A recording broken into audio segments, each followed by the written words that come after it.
Зохиолч Алтан гэрлийн амар сайхан.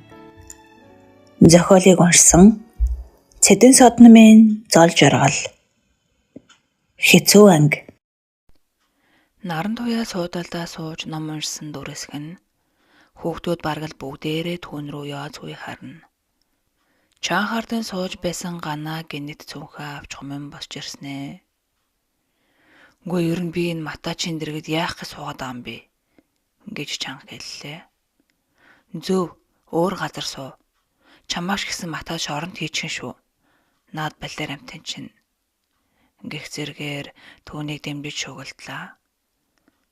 Хүн хүнийг өрөвдөж туслах гэж гүйдэг совдож хүртэл наран туяа руу яазгүй харж шулуудаж байх нь харагдана. Хүүхдүүд наран туяаг дуулаасаа гэсэн мэд чангаар хоорондоо ярилцсан. Их зэвүүдсэн байдалтай. Энэ одоо ямар нүрээр ангид орж ирээ суугаад байгаа юм болоо. Ичиж өхмээрийн. Арилжчихсан дотортой амтан. Ангиас зайлвал таарна. Гэгцэрэг муу үсийг сонсон нулимс сэлэгнэж суусан дараагасан тэссэнгүй босоод гүйж гарлаа. Яг зөв. Ингээ гадаа зогсож исэн дээр хичээлээ хаалганы завсаар шагнаж бичиж аваг. Ерөөсөө үүдэн ширээ саналыг гаргаад тавиад хөө. Гэх зэргээр хүүхдүүд доогдохгүй хийцгэн. Хуучин даргын бүлэглэлийн том сараа найзаа өмөрч зүрхлэхгүй сууснаа мөрөнгөө дагуулan араас нь гарлаа. Гэрэл хуучин дарга итэг зүтгэлтэй охиныг өрөвдлөө. Хөөрхийн наран туяаг арай л дэндүүлж байна. Гар тайвшруулдаг юм билүү? Гэж бодож суулаа. Шатны өмнөх цонхон дээр уйлж суугаа наран туяаг аргадах гэж зогсоо мөрөн сараа 3 руу сүнжид багш ирээд цаад хоёрыг нь орж байгэв. Яагаад уйлж бэн учрыг аль хэдийнэ дуулчихсан бололтой. Охиныг зөвтгөж аргадаж ятгалаа. Миний бурууч байсан юм уу? Ангийнхаа хүүхдүүдийг гэмт хэрэгтэн болгочихлоо. Гэж арга ядсан байдалтай хэлэх охины нулимсыг арчаад багш нь хүүхдүүдтэй ярилцъя гэлээ. Хүлээж авах юм уу? Танд хүүхдүүд улам дургу олчих юм шүү. Гэж наран туяа хэлэх нь багшийнхаа өмнөөс чин сэтгэлээсээ санаа зовж байгаа нь илт. Сүнжид заавал хүүхдүүдтэй ярилцана гэж зөрүүдлээд анги руу алхлаа. Гэхдээ түүний санаанд үнэн шохныг зөвтгөж хэлэх тов хийсэн оновчтой үг яагаад ч орж ирсэнгүй. Хэдийгээр хуулинд гэмт хэрэгтнийг харсан бол үнэн зөвөр мэдүүлэх ёстой гэсэн заалт байдагч тэр хуулийг дагсан хүн сайнэр дуулна гэж байдаггүй байхаа гэх бодол түүний толгойд орж ирлээ. Олон жилийн өмнө аймгийн мөрдөнгөөс оргож ирээд хань хоёр хүүхдийнхээ илгийг дэвтээж асарч тойлж өвлийн чигэнд хөөрч төвшлийг нь татаж гэртээ ихэд сонсон хишигт гэгч залууг матаж бариулсан даны гойг сумынхан нэгнүүдээрээ ч үзэхэ болсон. Тэднийхтэй айл буухан бөөхөл ойр нутаглагч айл олдгоо байсан. Сумын дэлгүүрийн хөөгнүүд түүнийг матааж ирнүүд үзүүрлээд намаа хийхгүй болсноос гурил будаага холын хамаатнаар ахуулж байна гэж хүртэл дуулсан. Яг хэрэг дээрээ хишигт нь хууль зөрсөн. Даниуга хуулаа биелүүлсэн. Ингээд бодохоор төрөөс баталдаг хууль, хүний жудгийн хууль хоёр хол зөрүүтэй юм даа гэж сүнжид багш бодлоо. Ангидаа ороод наран туяаг иргэний үргээ биелүүлсэн, бас найз нөхдийнхөө алдаа дутагдлыг үнэнчээр хэлсэн гэх зэргээр хэлж хүүхдүүдтэй ярилцах гэсэн боловч хэн ч хүлээж авсангүй. Наран туягаас болж тэр 3 баригдаагүй. Хэрэг болсон газрын ойролцоо харагдсан болоод л баригдсан гэх зэргээр багш олон зүйлийг учруулсан боловч хүүхдүүд зөрсөөр л байлаа. Багшаа, наран туяаг яаж PR-даад бид хүлээж авахаасаа өнгөрсөө. Наадах чинь өөрөө матсан гэдгийг хүлээж гисэн. Өөр анги руу шилжүүл таарна. Гэх зэргээр амандаа хашгиралдаж байлаа. Хүүхдүүдийг ятгаж ярьж зогсдол хичээл заах багш ороод ирсэн тул хүүхдүүдээ сайн тунгааж бодоорой. Эргээд энэ талаар ярилцсанаа гэж хэлээд гарч наран туяаг хөтөлж оруулж ирээд суудалдан суулгалаа. Хүүхдүүдийн зэвүүдсэн харц нэгт шүт цоргиж байгаа нь хөөрхий охинд байтугай гэм хийгээгүй багшид ч хүртэл мэдэгдэж байв. Тэмүүний аав тэлгчийн өрөөнд мэдүүлэг өгчсөө. Худлаа зүйлийг үнэмштэл ярьж байгаадаа өөрөө ч гайхна. Сургууль төгсөөд 2 жил ажиллахдаа хэдэн 100 хүн байцаасан тэлэгч толтонд түүний үг үнэмшилтэй тусч байгаа бололтой байн байн толгой тохиж байна. Та яагаад цагийг ийм тодорхой санаж байдаг лээ? Би ч нороо бүр цагийн мэдээ үздэг хөө. Манай хүүг орж ирэхэд яг эхний мэдээ явж байсан. Цагийн хүрдэд шимтдэг хэрнээ хүүгээ орж ирэхийг анзаарчихсан байдаг. Гаднаас орж ирээд өрөө рүүгээ явхад нь би хаачаад ирэх гэж асуусан. Холдоогүй гэж уцаарлаад өнгөрсөн. Гэх зэргээр эцэг мэдүүлгээ өглөө. Харин 20 цагаас хойш яваагүйг нь батлахдаа намайг дуудаж тоо асуусан гэлээ.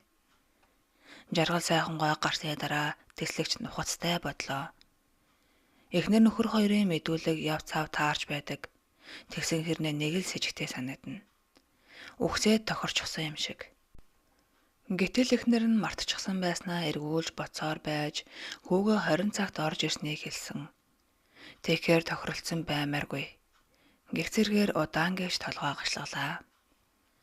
Дэслэгч бодолтой болоод өрөөнд нь орж ирээ зогсож буй хурандаа дашторжийг хожуу анзаарч ухас хийм бослоо.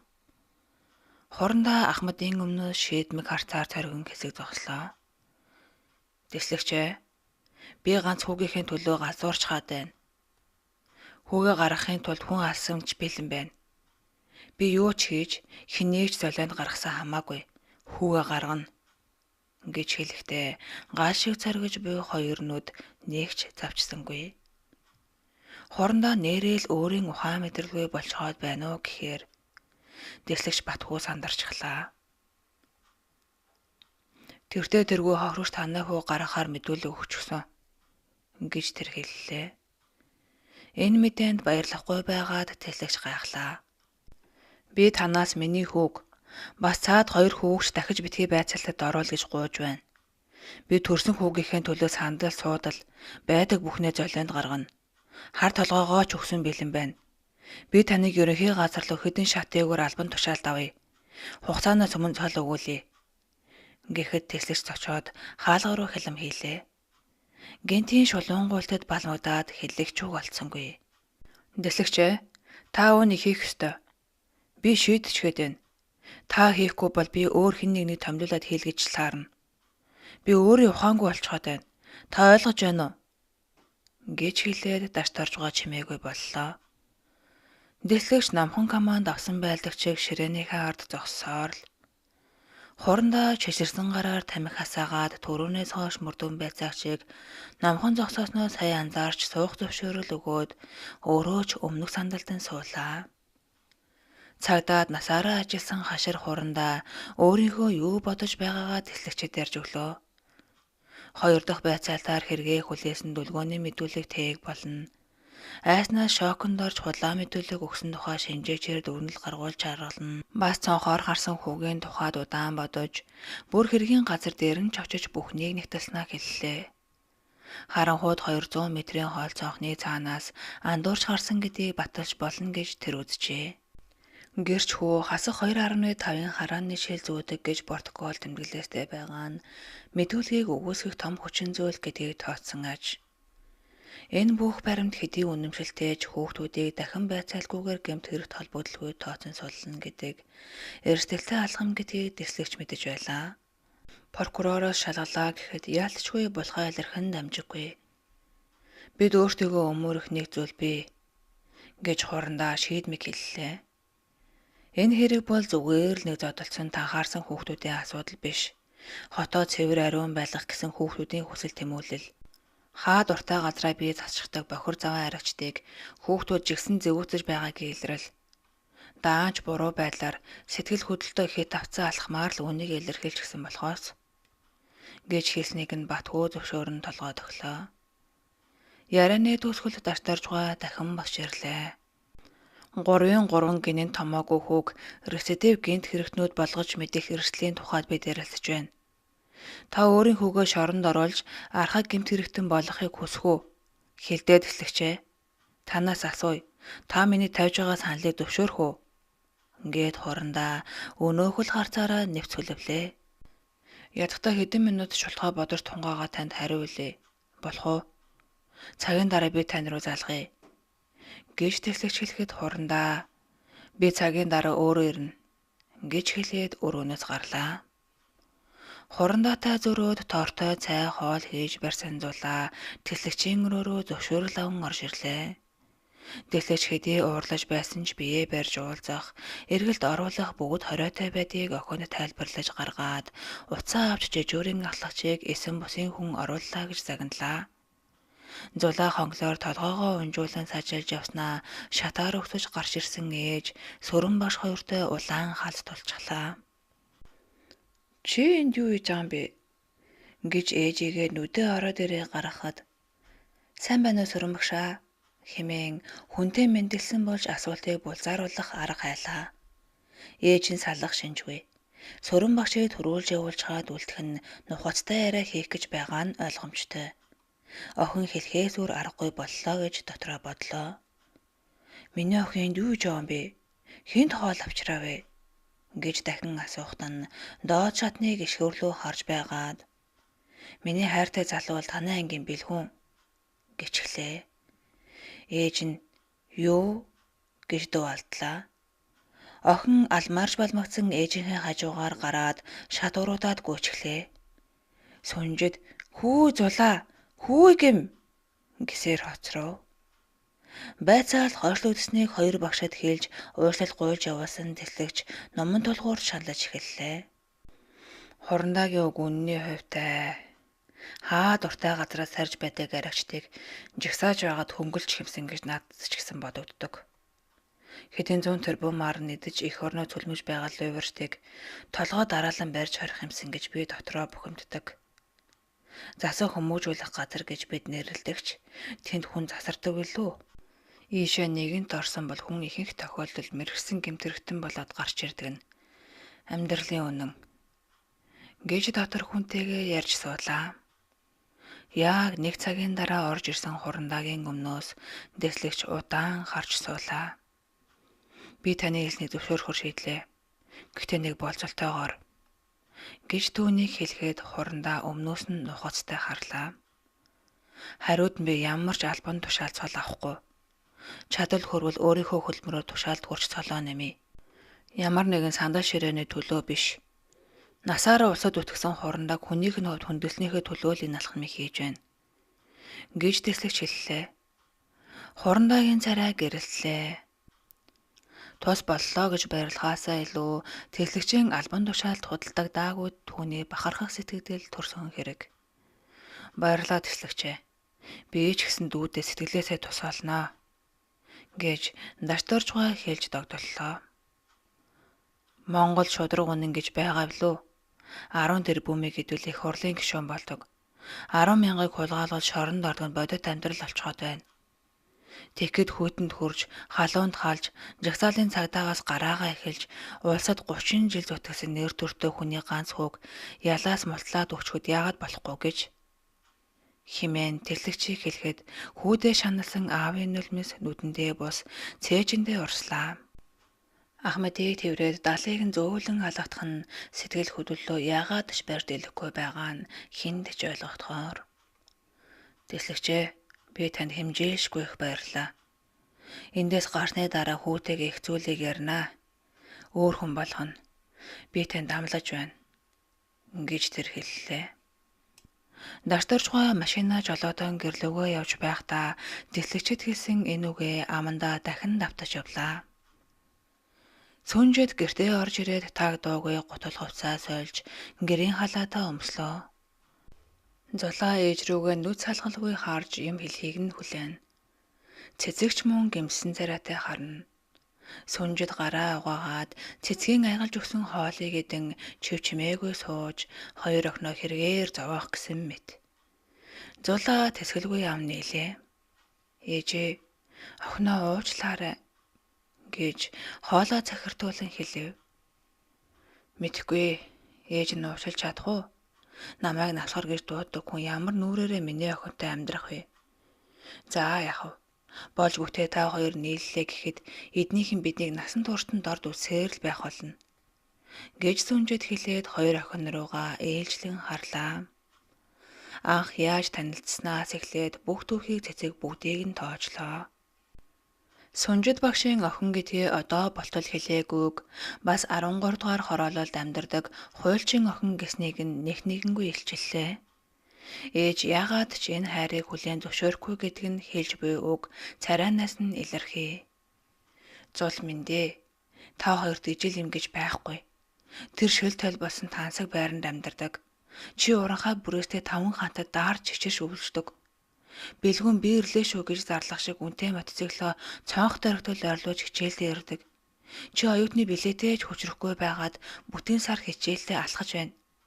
Хилдэг үг, өмсдөг хувцас, иддэг хоол бүгд өөр. Гээд сүнжид охиндоо тас тус хэлчихлээ. Зулаагийн нүдийг нулимс бүрхээд цээж нь бочуурлаа.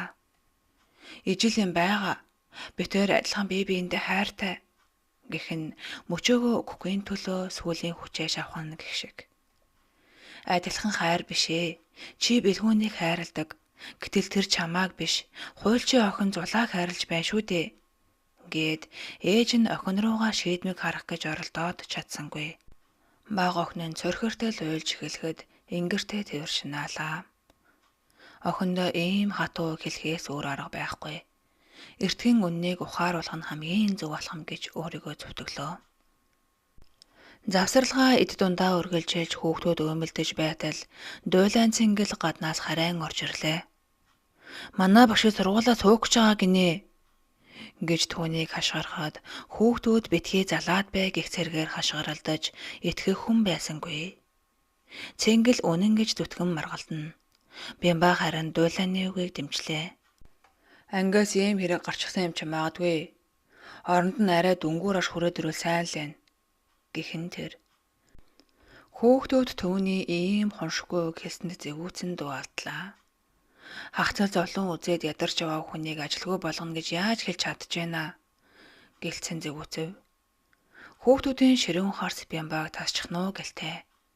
Эхнүү үе бодвол хүүхдүүд багшаа өмөрдөг болсныг ажсан гэрэл урамтай суулаа. Бямба өөрийнхөө зүтгэсэн хിവэр муу нэрийг хосовч арилахгүй. Бид насгар багшаас хагцсан цагтл навсгарынхан гэдэг хошноосоо сална гэхэд бүрнээ ухасхийн босширлээ. Тэр зэвүүдсэндээ бие барьж дэлсэнгүй. Хүн чанаргүй шаарвэ гэснээ Бямбаг цохиод авлаа. Цаадхан ухасхийн барилдаж аваад шарандаа хариу зохиох гэж зүтгэн ширээ сандалд харнаар хэлэглээ. Охид орлолдож хөвгүүд тэднийг барьж аваад хоёр дээрс чангааж ангиар дүүрэн шуугаан. Төрөөчийн хідэн зодооны хэрэгтэй яая гэж байхад нэмээд хил ам таталмаар байна уу? Багшаа тэгэж их өмгөөлөд байгаа юм бол ядахтаа чих амар байлгал та гэж совд загнаж зодолцсон хоёр хүүгийн омгийг дарлаа. 5 гарын бүлгийнхэн багш нарын өрөөний үүдэнд маргалдаж удаан зогслоо. Бүрнийг чийл цалинг нь хасуулсан юм чинь өөрөө өг хэмээн хөвгүүд шахна. Авилгал чимшиг хачин санагдаад байна. Хідүүлээ болох уу? За, бити маяглаатай. Үгөө. Хөвгүүд гэмтнээ урдаа түрэн багш нарын өрөө рүү орж явчихав. Сүнжид багш ичээж улаасан бүрнээ ардан зогсох найз хөвгүүдийг хараад нэг чухал юм хэлэхэндээ гэж бодлоо. Бид таны цалин асуусан. Тэгэд ярьж байгаад энийг аваад ирлээ гэж хүү хэлээд багш руугаа алхаж ирээд өмнө нь дөрвөлзөн дэвтрийн цаасанд боосон мөнгө тавилаа. Сүнжид багш сандарлаа. Хүү яадаг үлээ? Би авахгүй хүүхдүүдээ гэж тэр дуалдлаа. Хүүхдүүд багшаа ятгах гэж зүтгэн. Бидний задлснаас л болж таны цалин хассан шүү дээ. Бид мөнгөө цуглуулсаар байгаа 40,000 олгочлоо. 50-наа дараа нь дутуу 10,000 өгөх юм гэцгээлээ. Ингэж болдгоо маа миний хүүхдүүд. Эсвэл багшийнхаа авилгалын хэрэгт оруулж ажлаас халуулмаар байна уу? Гэхдээ хүүхдүүд үгүй яалаа гэжтэй гэж сандарлаа. Сургуулийн захиргаа намайг сурагчдаасаа мөнгө авсан л гэж үзнэ. Тийм болохоор наад мөнгөө буцааж эцэг эхчүүддээ өг. Тэдний л мөнгө гэж багш учирлаад мөнгийг нь буцааж өглөө. Хүүхдүүд ямар ч аргагүй болж багш нарын өрөөнөөс гарцгаав. Бүгдийг нь царай урмгүй. Нэг тал руугаа харагддаг шилэн таславчны цаана Тэмүүн, Бэлгүүн, Дүлгүүн гурвыг хэсэг хүүхдүүдийн хамт игнүүлэн зогсоожээ. Хохирогч наад талаар нь явж ажиглана. Таниулж байгаа нь энэ. Нүдний хүүхдүүя арилаагүй хохирогч удаан хөдлөн хүүхдүүдийг харж зогсохдоо бодлоо. Хоёр дугаартай хөө бол намайг эхэлж зогсон чөтгөр яг мөн. Гэхдээ би хэвтэрт орчихсон биш. Эрүүл сар бол байна. Ундаг товтог өвчнөөсөө болоод л хэд хоног ухаангүй хэвцэн гэсэн гонш маргаангүй үнэ шүү дээ. Энэ хөөрхий хүүг шоронд явуулж эцгийг намдын хагцалд хатаагаад яах вэ? Бас эхийгээ алдсан хүн чи юм гэсэн. Тэгээд ч манайх хашаа байшинтай олчлоо. Хүүхдүүдийг гарсны дараа амлсан тэргээ өгнө гэсэн. Бурхан минь намайг өршөө. Бид хөрөнгөнд шунаагүй шүү.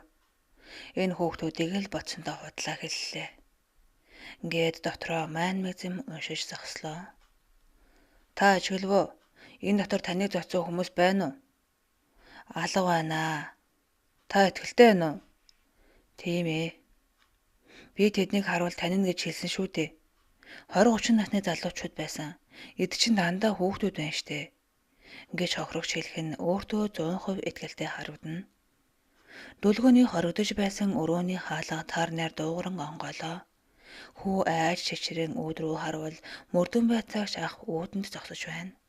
Монгол улсын иргэн саран гэрлийн дүлгөөн та хохирогчийн мэдүүлэг, гэрчүүдийн мэдүүлгээр гэмт хэрэгт холбогдлогүй болох нь нотлогдсон тул таныг гэмт хэрэгт сэжигтнээр тооцож тусгаарлан хорж байгааг зогсоож суллах болсныг мэдэгдээ. Ингэж тэслэгч хэллээ.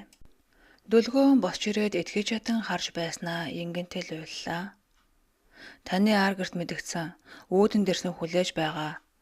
Гэх үг түүний чихний хажуугаар өнгөрлөө. Хүү уйсаар гарч үүд рүү явж байснаа итгэж чадахгүй байгаа бололтой эргэн харах нь өрөвдөлтэй. Тэмүн үүдэнд гарч ирээд уужим амьсгаа авлаа. Уйлчмаар. Гэвч үүнийг нууж хөмсгөө зангидлаа. Годомжоор явж байгаа хүмүүс машины тэрэг өөр болчихсон юм шиг санагдана.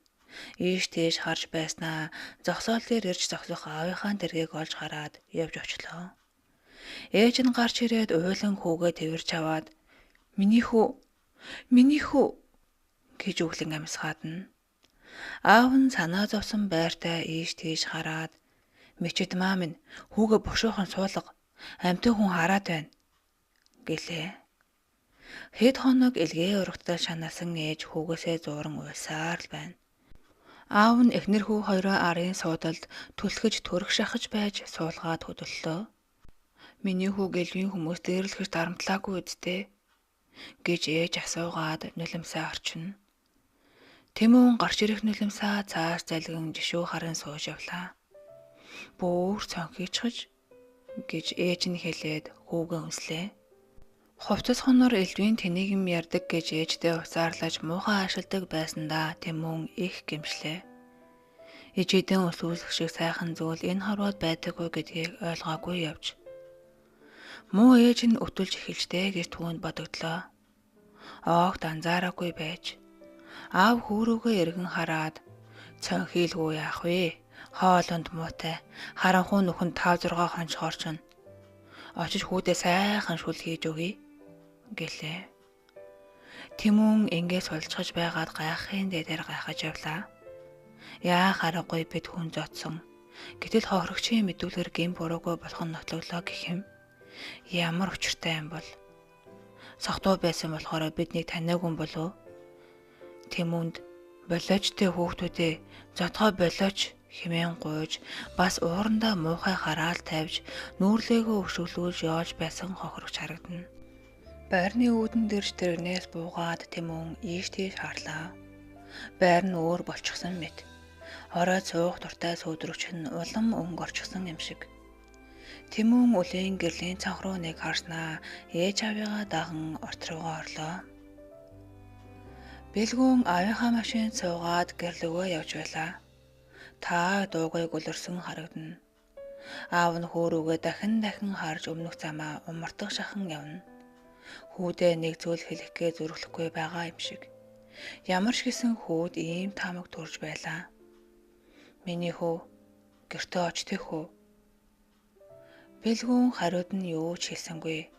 Чимээгүй гөлөрсөн хэвээр. Аавыгаа уйлаад хүрээд ирэхэд нь ямар их өрөвдгөө. Өмнө ингэж уйлахыг нь харсан биш. Эвгүй эдэм бэ шүү. Аав дээр очдог ч юм билүү.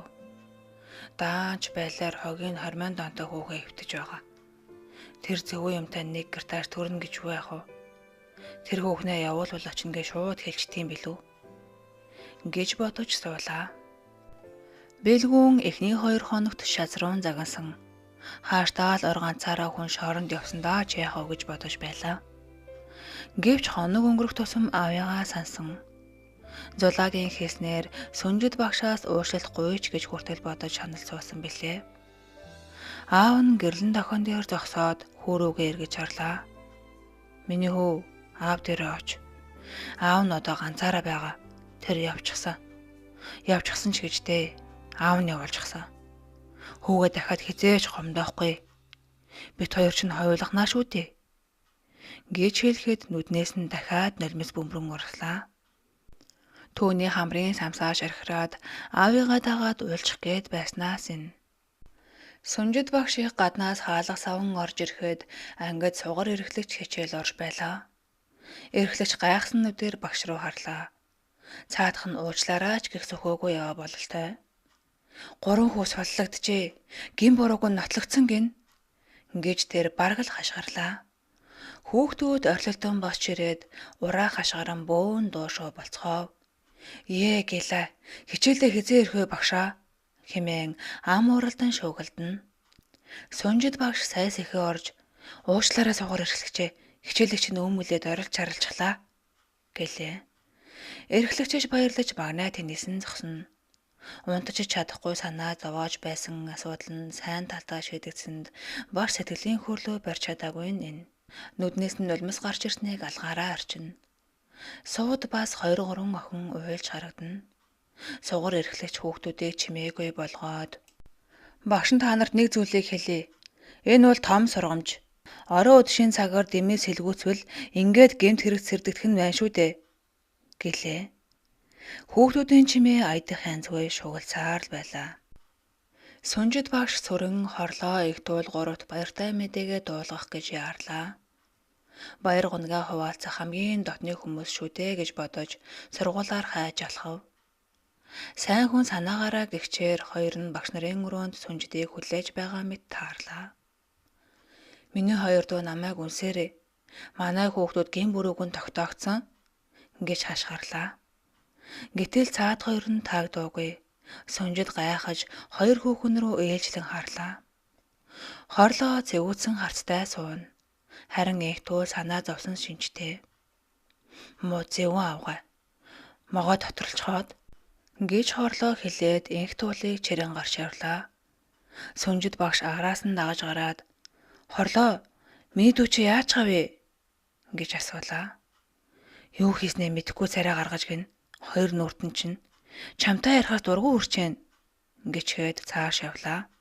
Сүнжид эргэж орж ирээд ширээнд суулаа. Энэ сургууль гэж чи яасан муу яр шүглчихсэн газар вэ? Сэтгэл дотроо уудалдаг найз нөхдөөч байж болохгүй. Надад л учир байна. Би гихч ямар муу одондоо төрчихсөн амт юм бэ? Хүүхэд, багш, захирал бүгдд нь наад үзэгдээд уруу царайлж явахдаа таарсан хүн юм да. Гэж дотроо өглөн уруу царайллаа. 5 харын бүлгийнхэн сүнжид багшийн хашааны өмнө ирлээ. Цуглуулсан мөнгийг нь багш авахгүй болохоор хүн цуглуулж өгөх санаа гаргасан нь энэ. Багш дэндүү хөөрхөн огттой юм бэлээ. Тэмцээн дээр эрэхт нь харсан гэж нэг хүү хэллээ. Ганаа доогтой нээж. Тэгвэл би сар бүр хүн цуглуулж өгчээ. Нэг мэтгэд танилцсан. 2 мэтгэд үргэлжсэн байна. Ингээд хүүхдүүд дөгөөн инээлдэн. Хаа 3 мэтгэд суучихсан. Багшийн өргөн болох юм биз дээ. Гиснээ бүрнээ хашааны хаалгыг нүдлээ. Хаалга онгойлгосон зулаа хүүхдүүд рүү гайхан харлаа. Хүүхдүүд барьж ирсэн уудтай хүнсээ оруулж тавихад бүрнээ багшид асуудаж байгаа юм шиг толгоогоо илээд. Бид нар ээжийн чинь ангийн хүүхдүүд байна. Намайг зодолсноос олоод сүнжид багшийн цалин аччихсан юм аа. Тэгээд энэ хүнсийг цуглуулж өгч байгаамаа. Сэтгэлээсээ өгж байгаа юм шүү гэж багшид хэлээрээ гэлээ. Зулаа нүдээ адтай анавчаад пүүх яасан сайн хүүхдүүд вэ гэлээ. Харин цаанаас гайхсан нүдтэй хурж ирсэн цацаг санаа зовсон царайтай. Ээж зөвшөөрөх юм уу да хүүхдүүдээ гэж асуулаа. Хөвгүүд зөвшөөрнө үү? За бид нар явлаа гэд цааш ирэглээ. Эгч дүү хоёр хүүхдүүдийг гэртээ оруулж сайдаа амсуулах гээд дийлсэнгүй. Хөвгүүд гэрт орохгүй цаашаа догшин хон шиг Чарльз зүтгэж байснаа явчихлаа. Зулаа баяртай байсан бол цэцэг ээж загнах байх Яана гээд санаа зовж байлаа. Бэлгүүн өрөөндөө сууж байлаа. Бүх зүйл нь өөр юмсыг дотн санагдана. Хорих байрны хүйтэн хаан хатуу наарыг санаад дагчил тийшээ зүглэх юм биш гээд ганцаараа чанга хэлчихлээ. Хүний хүсээд байх газар гэдгийг мах цусаараа мэдэрлээ дээ гэж түүнд бодогдно. Эхний өдрөө ял аваад явсан ч яах вэ гэж тэнийг юм бодож шазуур зууж сууснаа санаад дахиад тийм бэлэггүй юм хизээж бодохгүй гэж өөртөө андааллаа. Хүн зодсон байтал сулалцглаа. Сони юм даа гэж бодсон ч аав нь чи буруугаар ойлговоо. Энэ хэрэгт би огт нөлөөлөөгүй шүү гэж нухастай нарахгүй хэлснийг саналаа. Яах аргагүй би зодчихсон. Тэгтэл зүгээр гараад ирлээ. Нөлөөлсөн л байр таарах юм шүү. Ингэж түүнд сэжиг төрнө. Нөгөө талаас нь бодохоор аав нь нөлөөлөөгүй юм шиг. 20-30 насны залуучууд намайг зодсон гэж хохирогч өөрөө мэдүүлсэн. Ангийн хоёр охинч бас 20-30 насны залуучууд зодохыг хараад түргэн тусламж дуудсан гэж хэлсэн байдаг. Адармаатай, хачирхалтай хэрэг гэдэг юм аа. Бидний дараа өөр хүмүүс нэмээд гүйшгсэн болж таарах нь гэж тэр бодож толгой гашилгаж суулаа. Бэлгүүнийг хоригдож байх хооронд аав нь буудлаас бүх юмыг нь авчирч өрөөнд нь тавьсан байлаа. Номын тавиур дээр тавьсан утас нь нүдэнд туслаа. Аваад асааж үзвэл 20-30 зурус иржээ. Ихэнх нь зулаа гэсэн нэртэй харагдана. Чамайгаа маш их санаж байна. Чамдаа ойрхон байх гэж цагдаагийн хэлцээ үүдэн сууж байна гэсэн хамгийн сүүлийн зурвсыг уншаад бэлгүүний нүд гэрэлтлээ. Өмнөх зурвсуудыг нь гүйлгэн харлаа. Хайртай, санаж байна. Чи минь удахгүй гараад ирнэ гэж итгэж байна. Гэх мэтийн халуун дулаан өгс бичсэн байна. Намайг уучлах нэ гэж бодхоос түүний зүрх оволцож Тэмүүний угаалгаж өгсөн зулаагийн зургийг гаргаж ширээндээ тавиад удаан ширтэж суулаа. Найз охин руугаа залгавал утсан салгаатай. Аав нь түүнийг галтогоороо дуудлаа. Сайхан гурилтай шүл хийжээ. Үнэр нь гайхамшигтай. Ийм хоол хэдэн жилдээ амсах хувгүй болох төглөө шүү гэх бодол дахиад л зурс хийлээ. Хоолоо идэж суухдаа хүүгээ дахиж хизээж гомдоохгүй. Амлий гэж аав нь хэллээ. Олон жилийн дараа энэ хоёр хүн аав хүү хоёр шиг ярьж, аав хүү хоёр шиг хамт сууж хоол идэж буйна энэ. Талигаа чантайгаа байхдаа л гэр бүлийнхэн шиг байж дээ. Түүнээс хойш удаж шүү. Залуу өхнөр гэж муухаглаж ихэснээсээ хойш хүүтэйгээ чин сэтгэлээсээ ярьж үзээгүй явснаа ингэж л ухаардаг байж гэх бодвол эцгийн толгойд орж ирлээ. Ангийн хаалга онголзож хүүхдүүд ун цуван ирсгэн. Эхний цагийн хонхноос өмнө намжиж даалгавраа хуулах гэсэн зарим нь үзгээ тонгочуулан түргэн бичиж дэвтэртээ хамраа наахан холгүй. Хэнэггүй ганц нэгэн ногтыг шоглон наас цааш гүйлдэх нь чөлөө завтай 10 минутыг ч болов ашиглаад өөмөлөө давъя гэсэн шиг. Цонхон дээр сууж байсан охин "Хүүхдүүдээ бэлгүй ирж явна" гэж час хийтэл хашгаарлаа. Ангийнхан бараг л бүгдээрээ цонхон дээр шаваад хорхоос гарсан хүүг сониучрхан харцгаав. Оддын ангиллын хүү юу ч болсон шинжгүй алхаж явна. "Үсийг хусчихдаг гэсэн худлаа л юм штэ" гэж нэг нь хэлээд хүүхдүүдийн инээд хүрэглээ.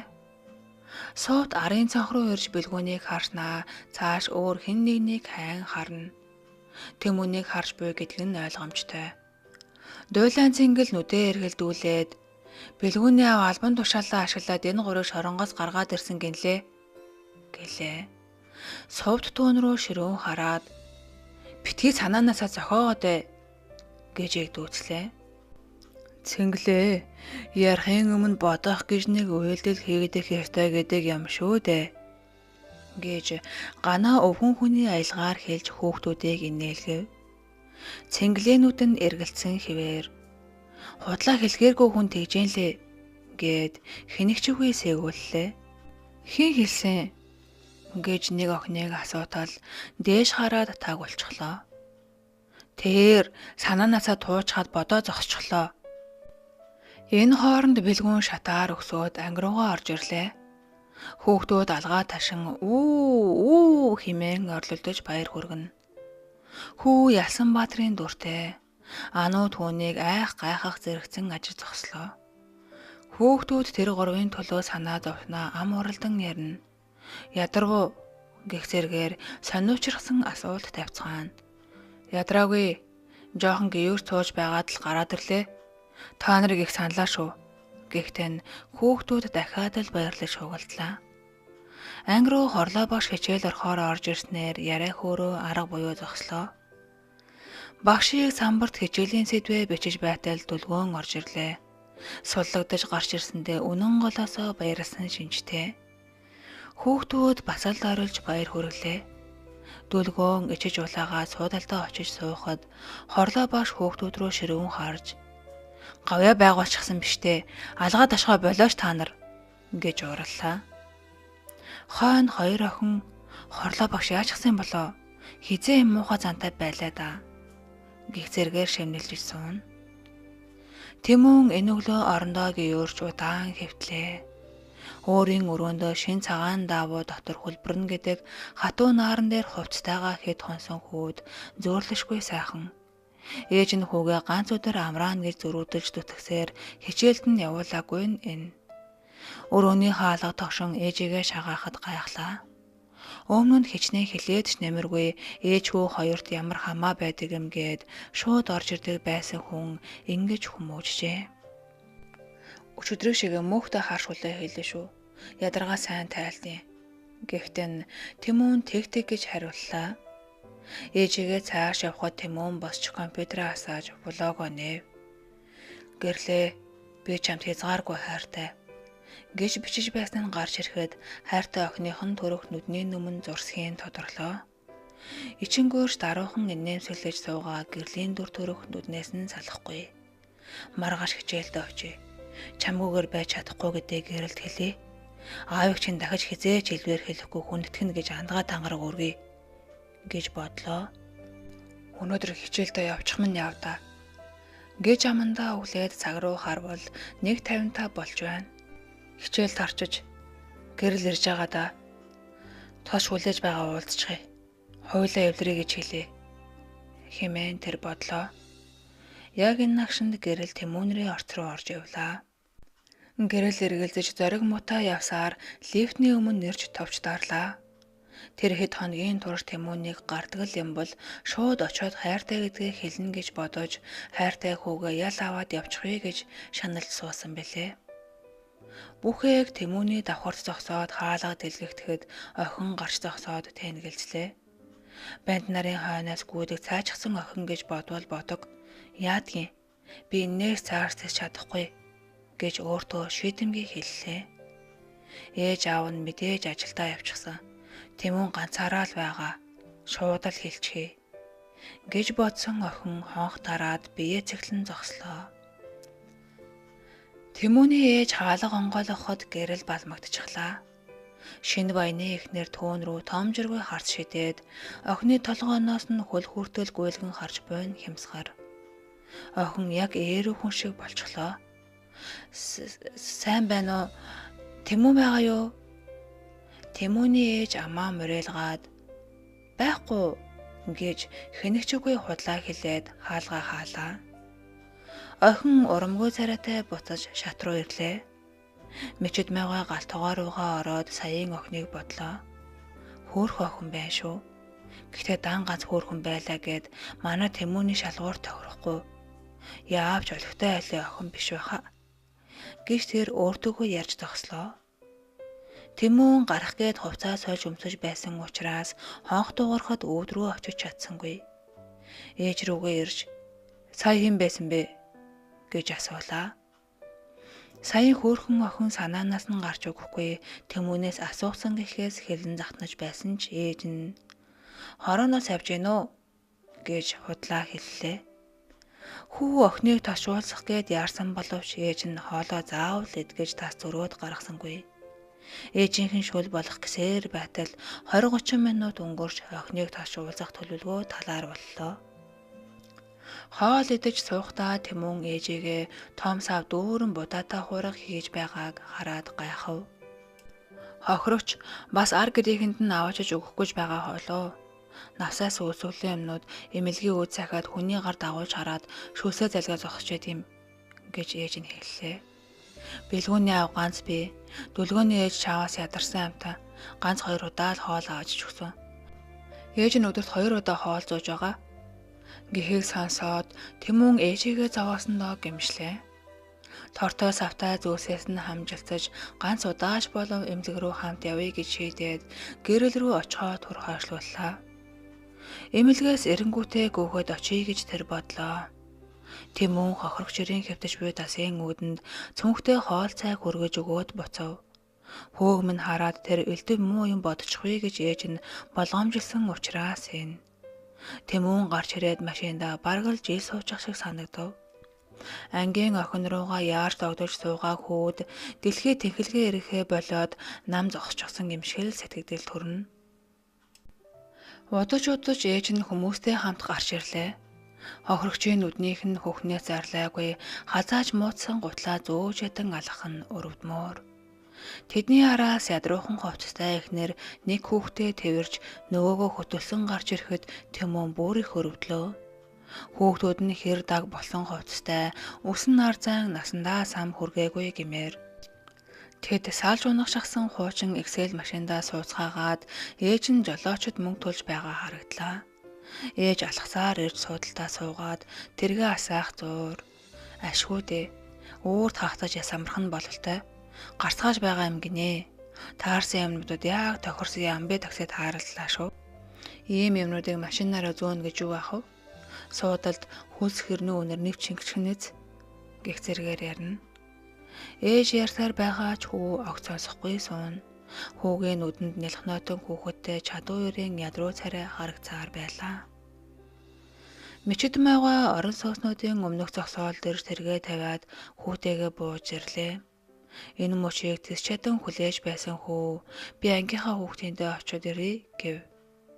Сэтгэл нь догдож байгаа гэж ихтэйхэн зүрхэн цээжиндээ багтахгүй бэлгэлнэ. Хайртай охиныхоо хаалганы хонхыг дарахдаа улам их догдлоо. Гэвч хүн байхгүй бололтой, огт чимээ байхгүй. Охин энэ мөчөд шөвшөөрт орж байсан тул хонхоо сонссонгүй. Орсноос гарч ирээд уцруун залгаж удаан гэгч дуудуултал бас авсангүй. Тэмүн урамгүй болоод гэрлүүгээ орохоор алхлаа. Хаалгаа түлхүүрдэн орж ирвэл ээж нь зочны өрөөнд уцаар ярьж байна. Яриандаа халаад хаалга дуурахыг анзаарахгүй байгаа шинжтэй. Тий, танил халын хүчиндэл хүүгээ хэрэгээс мулталлаа. Ёстой нам хийлээ. Дашторч хоорондоо мөрдөн байцаагчийг нь тушаал дэвшүүлнэ гэж амласан. Тийм ээ. Тэгэд манай талд ажилласан. Хохирогч нэгэд навсгар юмд хашаа байшаа авч өгөөд хуудлаа мэдүүлэг өгүүлчихсэн. Нэмээд нэг саранпай акцент аваад өчсөн чинь бүр баярлаа да. Гэснэ тас хөхөрлөө. Ээж цааш үргэлжлүүлэн ярьж хөөхөө ядруу ирийг шоосоор л. Хаалганы өмнө зогсоод яриаг бүгдийг нь чагнаж амжсан хөө шүтээ зууж нударгаа зангидлаа. Тэмүн юу хийхээ үл мэдийн хэсэг зуур зогсож байснаа хаалга савн гарч одлоо. Усаар ярьж буй ээж нь зочны өрөөнөөс гарч ирээд хаалга руу харж гайхснаа яриагаа цааш үргэлжлүүллээ.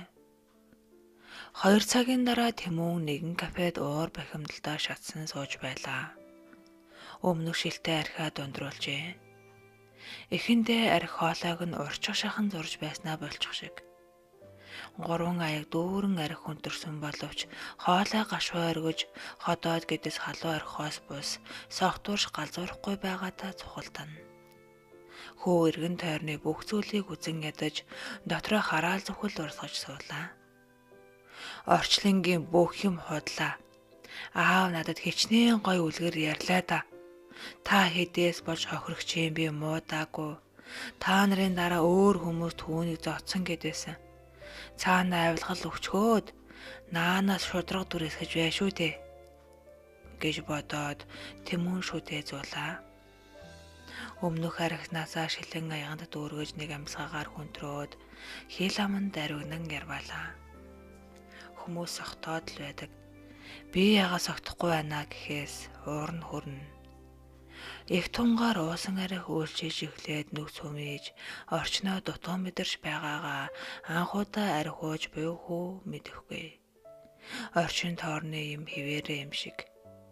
Ухаан санаа саруул байгаа юм шиг санагдана. Ухаан балраад юу ч хийхээ мэдхээ байшгадаг гэж ярьцгаадаг нь бас л худлаа. Энэ орчлонд үнэ юм гэж байна уу? Гэхээс бүр их уурслаа. Сүхбаатарын хөшөө рүү ойртож ирсэн хөвгүүн найз охиноо харцаараа нэгжин хайлаа. Хөшөөг тойрон өнгийн цэцэг мэд алгасан охид залуу сууцгаах боловч нэг ч хүн босч ирсэнгүй тул түүний дотрыг пал хийлгэв. Бас л уур нь хурчгүй гэх бодож зурс хийж сэтгэл гэртгийлээ. Аз болгоод энэ нь хий айдас байлаа. Цаан сандал дээр сууж байсан зулаа найз хөвгүүнээ талбай баруун талаас ирнэгээд итгэжсэн эсрэгтгий ширтэж суужээ. Өмнөөс гүйж ирээд бэлгүүнийг тэрж аваад уйллаа. Намайг уучлаарай бэлгүүнээ. Уучлаарай бэлгүүнээ. Үгүй, би л уушлах ёстой. Би л буруутай. Чамайгаа гомдоосноос олж чимд хэрэгт орчих төглөө шүү дээ. Гэд зулаа хүзүүнээс зүүдэн нулимсаа асгаруулсаар зөрүүд хүү хайртай охиныхоо нойтон харцарт уруулаа наалаа.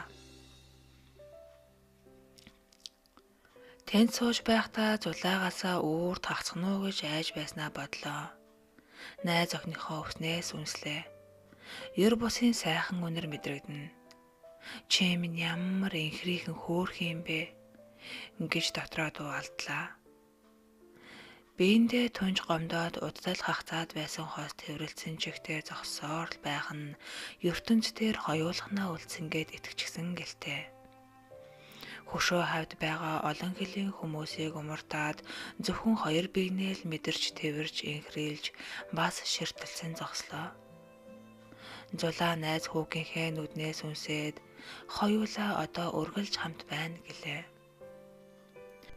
Чи хичээлд хам сууж чадах уу? Гэж зулаа асуулаа. Хүү мөшөөж охины царай руу харлаа. Нүдэн сэрүүлэн гэлэлцэх нь бас л тоглоом шоглоомоо хийгээд эхэлсний дохио. Бэлгүүн засрахгүй хүн шүү гэд инээлээ. Адтай охин эрхлэн инээсээр хүү хөтлөн ойролцоох сандал руу очлоо. Хэн хинэн маш их санснаа гайхан дуалдана. Охин хөгжилтэй яриагаа эхэллээ. Тэмүүн тэр хоёрыг сургууль дээр нь хайж ирэхэд ширээн доогуур нуугдаад хамаг би хөшөж яаж давж сууснаа, гараад явахт нь биеэ суул тавьж шалан дээр түсгээтэл унснаа, өөр ангийн охин хүүхдийг яаж чожооснаа ярьж илгийг нь хөшөөгдөхөв. Чийж бантуу утгадаг охин шүү гээд хүү инээлээ. Игчийг охин гिचгчээ. Жаах хүүхдээж гээд зулаа бас л цаашлуулна. Хоос бинээ тэрч өсөөрөө оролдож чих хамартаа хурч үдэж тоглож ирэхлэн жаргалтай суув. Хоёр бинээ ойлгохоо байгаад бараг л сар болчихсон гэдэгт итгэж өгөхгүй. Өчигдөр ч инээгээд л тоглоод сууж байсан юм шиг санагдаад байна. Чи хөөрхөн бас шооч дэлхийн хамгийн царайлаг охин гэж хүү хэлээд догдолсондоо чанга тэрвэрлээ.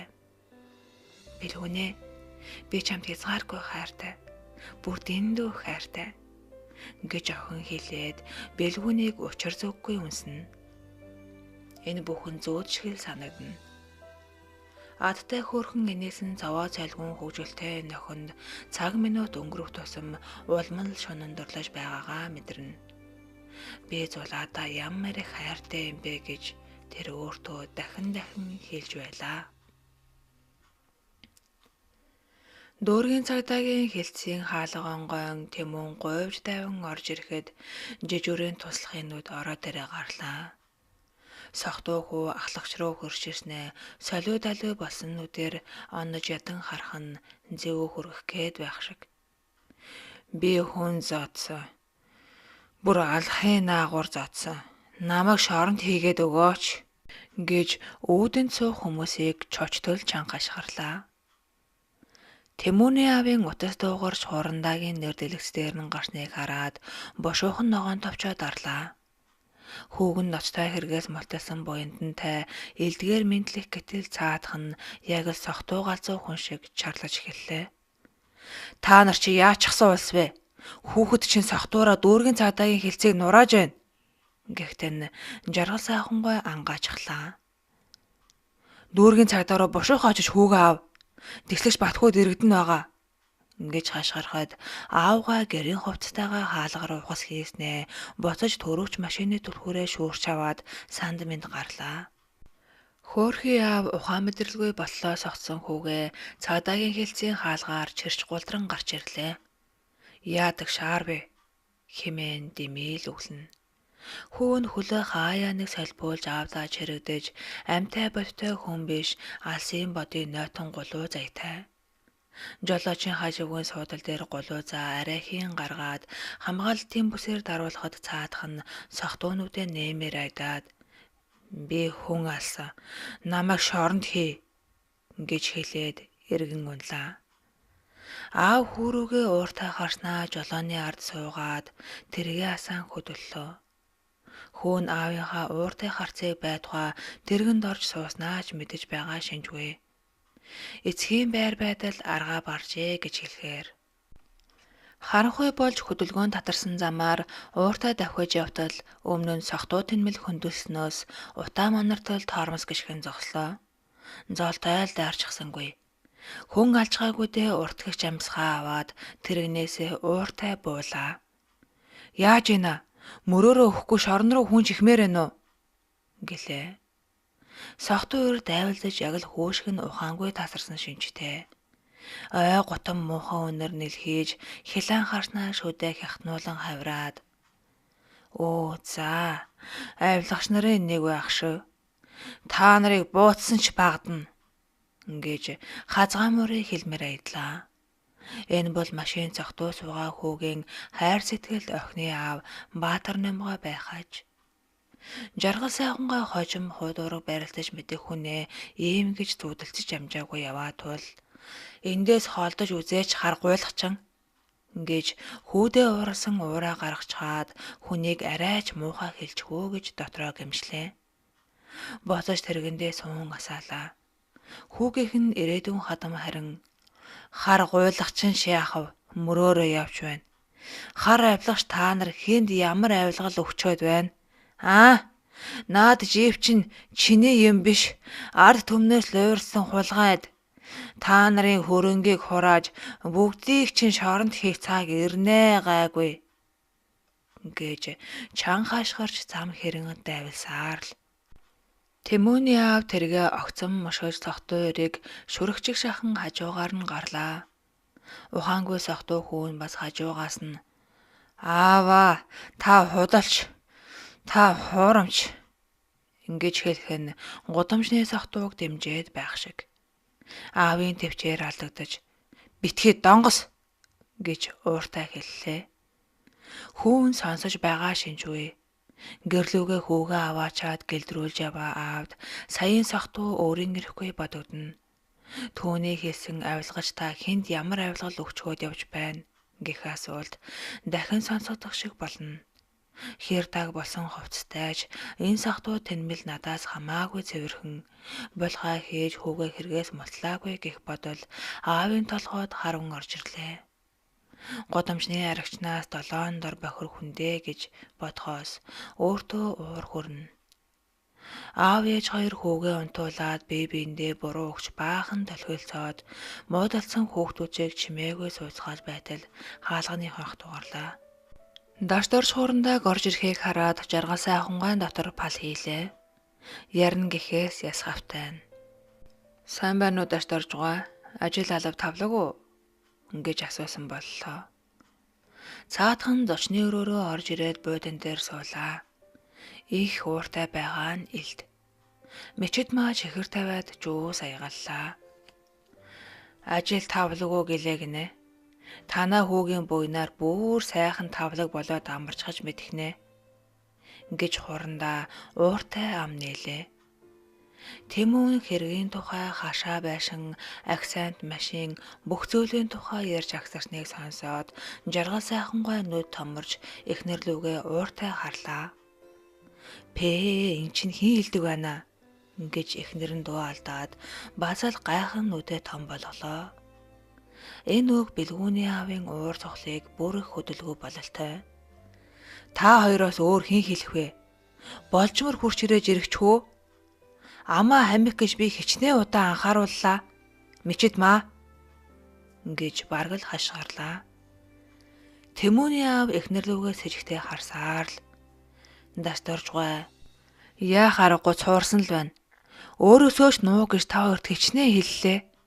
Хэмээн цухалдаж байснаа эзэгтэй хийж өгсөн хоолнд ам хөргөлгүй гэрийн эзэн виски гаргаж ирэхэд үгүй гэж толгоо сэгсрээд гар шодлоо. Байрны өмнөх сандал дээр сууж буй сувд Тэмүүний орсноос гарч ирээд албаны тэргэндээ суугаад хаашаа ч юм хөдлөх бэлгүүний аавыг олж харлаа. Цаадагийн хүмүүсийн ажил хэцүү юм да. Шүн болж байхад ажил руугаа явчихлаа гэж бодов.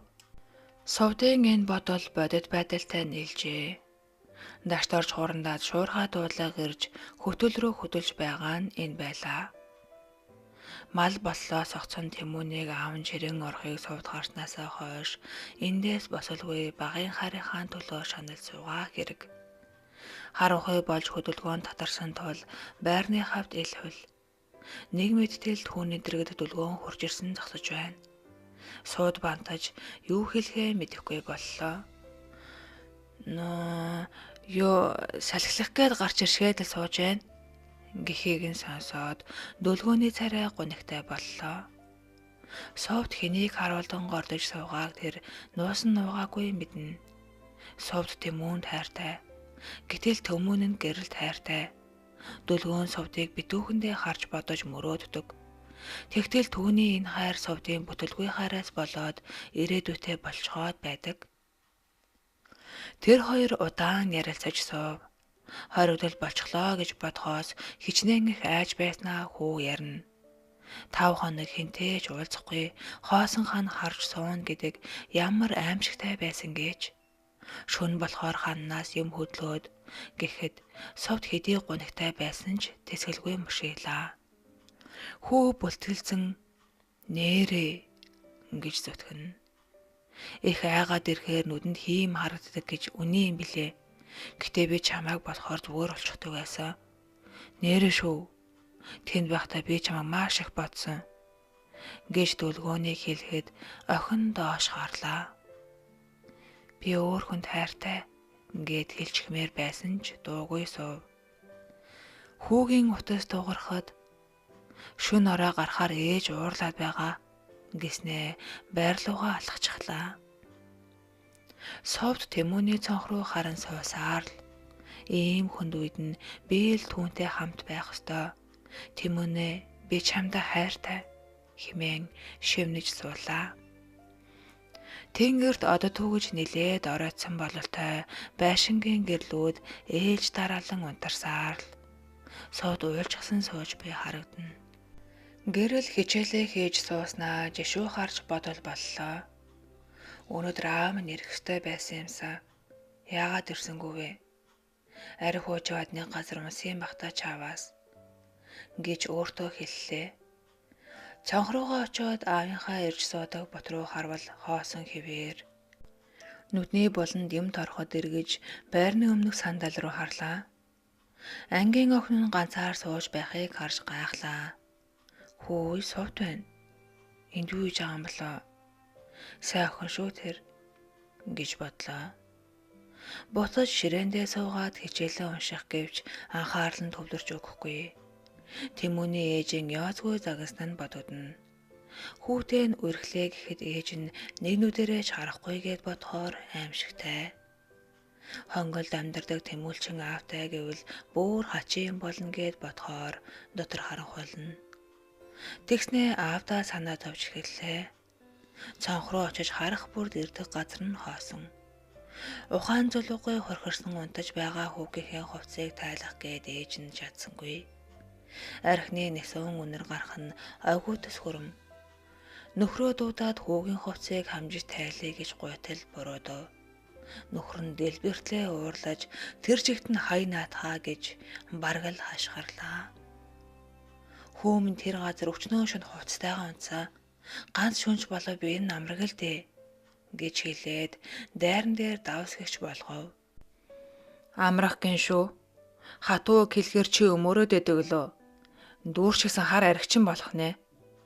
Маргааш үлээ хатуухан яар юм уу шаартай. Хизээ чи хатууг хэлж чадчихсэн.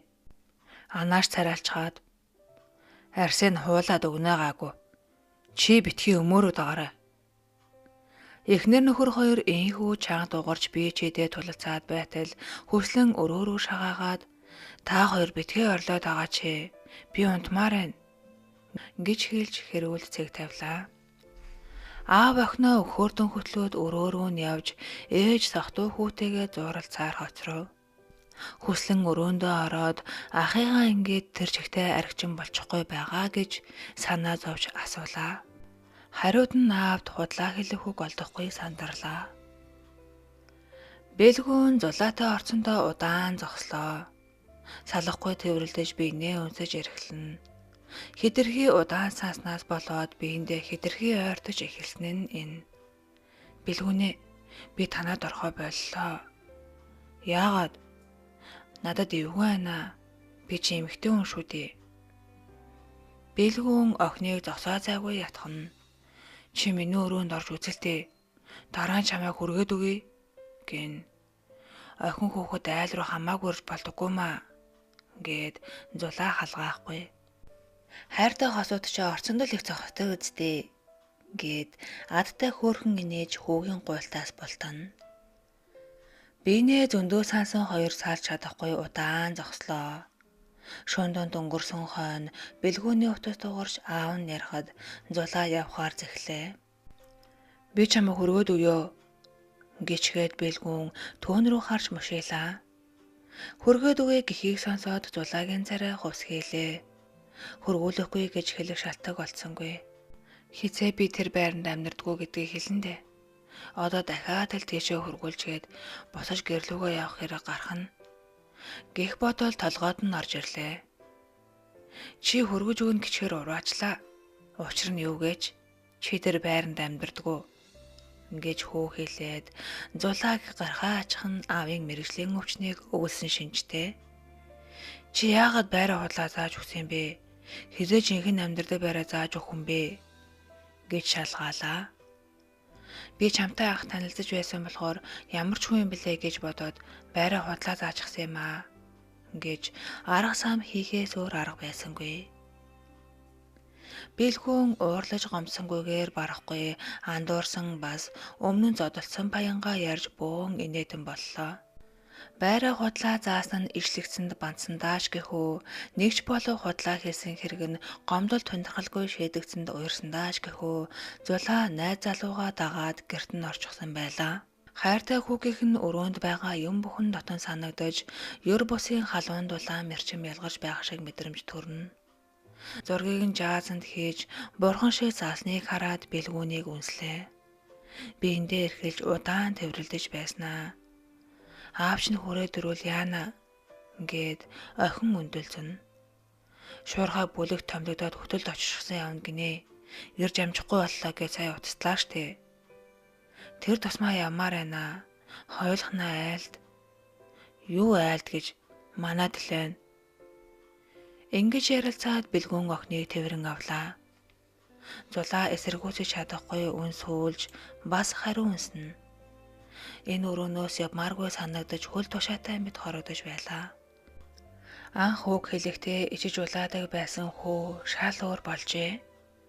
Тэр охины цамцны товчийг тайлаад цээжнээс нь үнсэж эхлэхэд нь зулаа ивчиж улаалаа. Бэлгүүнээ би ичээд байна. Болооч дээ.